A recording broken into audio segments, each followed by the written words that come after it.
யாவரையும் இயேசு கிறிஸ்துவின் அன்பினோடு வாழ்த்தி வரவேற்கிறோம். இன்றைய ஜீவமன்னா சொல்லுகிறது, ரோமருக்கு எழுதின நிருபம் 10:11 ஆமென் எழுதப்பட்டிருக்கிறது. அவரை விசுவாசிக்கிறவன் எவனோ அவன் வெட்கப்படுவதில்லை என்று வேதம் சொல்லுகிறது. எனக்கருமையான தேவஜனமே, ஆமென் சோத்திரம். அவரை ஆண்டவராகிய இயேசு கிறிஸ்துவை யார் அவர், எப்படிப்பட்டவர்? ஹல்லேலூயா, ஆமென் சோத்திரம், ஹல்லேலூயா, ஆமென். அவரை விசுவாசிக்க வேண்டும். எவரை விசுவாசிக்க வேண்டும்? ஆமென். யாரை விசுவாசிக்க வேண்டும்? ஹல்லேலூயா, ஆமென். இதோ அஸ்திபாரமாக ஒரு கல்லை நான் சியோனிலே வைக்கிறேன். அது பரீட்சிக்கப்பட்டதும் விலையேற பெற்றதும் திட அஸ்திபாரமுள்ளதுமான மூளைக்கல் ஆயிருக்கும். விசுவாசிக்கிறவன் பதறாம். எனக்கருமையான தேவஜனமே, யார் அந்த கல்? ஹல்லேலூயா, ஆண்டவராகிய இயேசு கிறிஸ்து. அவர் விலையேற பெற்றவராம், அஸ்திபாரம் உள்ளவராம். ஆமென் சோத்திரம், ஹல்லேலூயா. அவர் பரீட்சிக்கப்பட்டவராம். எனக்கருமையான தேவஜனமே, அவரை விசுவாசியுங்கள். அப்பொழுது ஆமென் சோத்திரம், உங்களுடைய வாழ்க்கை நிலைவரப்படும் என்று ஆமென் எழுதப்பட்டு இருக்கிறது. அவரை விசுவாசித்து நாம் என்ன செய்ய வேண்டும் என்று கேட்டால், அதற்காக ஹல்லேலூயா, ஆமென் சோத்திரம், அவரை நோக்கி பார்த்து அவர்கள் பிரகாசம் அடைந்தார்கள், அவர்கள் முகம் வெட்கப்படவில்லை என்று. எனக்கருமையான தேவஜனமே, அவரை நோக்கி பாருங்கள். அந்த விலையேற பெற்றவரை பாருங்கள். ஆமென். நமக்காக பரீட்சிக்கப்பட்டது, நமக்காக அடிக்கப்பட்டவர், நமக்காக இரத்தம் சிந்தினவரை விசுவாசியுங்கள். ஆமென். அவரை பூரணமாய் விசுவாசியுங்கள். ஆமென். அப்பொழுது ஆமென் சோத்திரம், ஹல்லேலூயா, உங்கள் முகம் வெட்கப்பட்டு போவதில்லை என்று வேதம் சொல்லுகிறது. எனக்கருமையான தேவஜனமே, அவரை விசுவாசியுங்கள். ஆமென். அடுத்தது, யாராவது வந்து ஏதாவது சொல்லும் போது கூட மனம் பதறி போய் விடாதீர்கள். மனம் பதறுகிறவர்களை பார்த்து பயப்படாதீர்கள். தேவன் உங்களோடு இருக்கிறார் என்பதை நீங்கள் உணர்ந்து கொள்ளுங்கள். ஹல்லேலூயா, ஆமென். தேவன் உங்களோடு இருக்கிறார் என்பதை நீங்கள் உணர்வீர்களானால் கர்த்தராகிய ஆண்டவர் உங்களுக்கு ஆமென் நீங்கள் கேட்பது எல்லாவற்றையும் செய்ய வல்லமை உள்ளவராயிருக்கிறார். உங்கள் முகம் வெட்கப்பட ஒருபோது விடமாட்டார். ஏனென்றால் அவர் பரீட்சிக்கப்பட்டவர். ஹல்லேலூயா, ஆமென் சோத்திரம், ஹல்லேலூயா.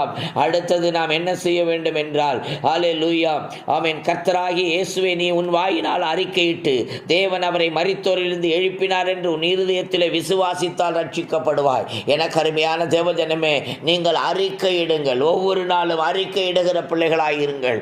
ஆமென். அவரை விசுவாசித்து அறிக்கையிடுங்கள். தேவன் உங்களோடு இருக்கிறார் என்பதை உணருங்கள். ஹல்லேலூயா.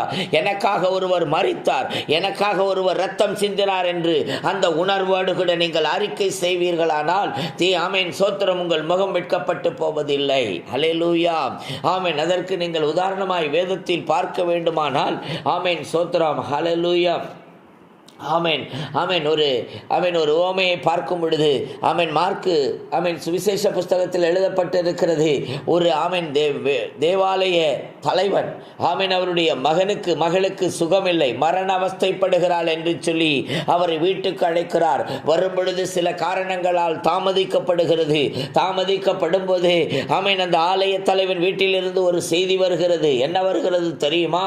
ஆமென் ஹல்லேலூயா. ஜெபாலய தலைவனுடைய வீட்டிலிருந்து சிலர் வந்து, உம்முடைய குமாரத்தி மரித்து போனால் இனி என் போதகரை வருத்தப்படுத்துகிறீர்கள் என்றார். ஹல்லேலூயா.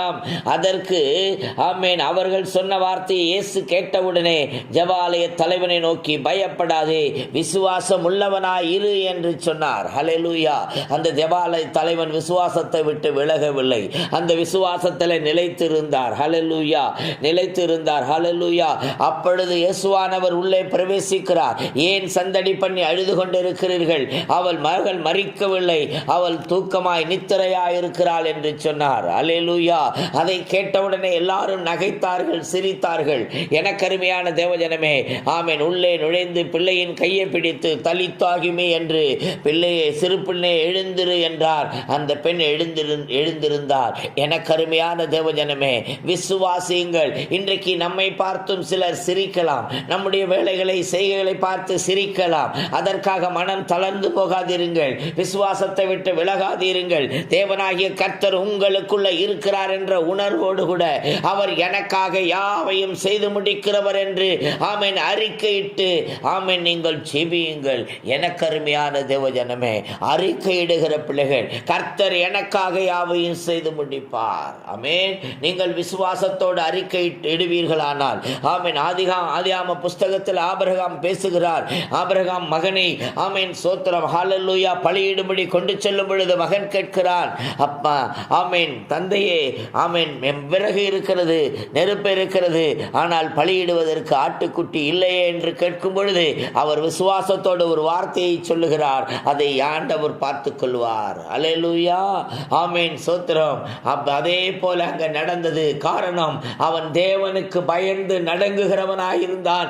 எனக்கு அருமையான தேவஜனமே, நீங்களும் தேவனுக்கு பயந்து நடங்குகிறவர்களாய் இருப்பீர்களானால் உங்களுக்கும் ஒரு ஆட்டை ஆமேன் ஆமேன் ஆயத்தப்படுத்தி இருப்பார். ஹல்லேலூயா ஆமேன். நீங்கள் எதை எதிர்பார்க்கிறீர்களோ அதை கொடுக்க அவர் வல்லமை உள்ளவராய் இருக்கிறார் என்பதை உணருங்கள். கர்த்தர் உங்களோடு இருக்கிறார். ஒப்பு கொடுப்போமா?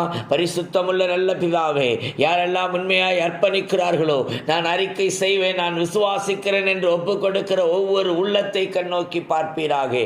அவர்களை ஆசீர்வதிப்பீராக. சாட்சியாய் வாழ உதவி செய்வீராக. நீர் அப்படி செய்துவிட்டதற்காக எமக்கு நன்றி.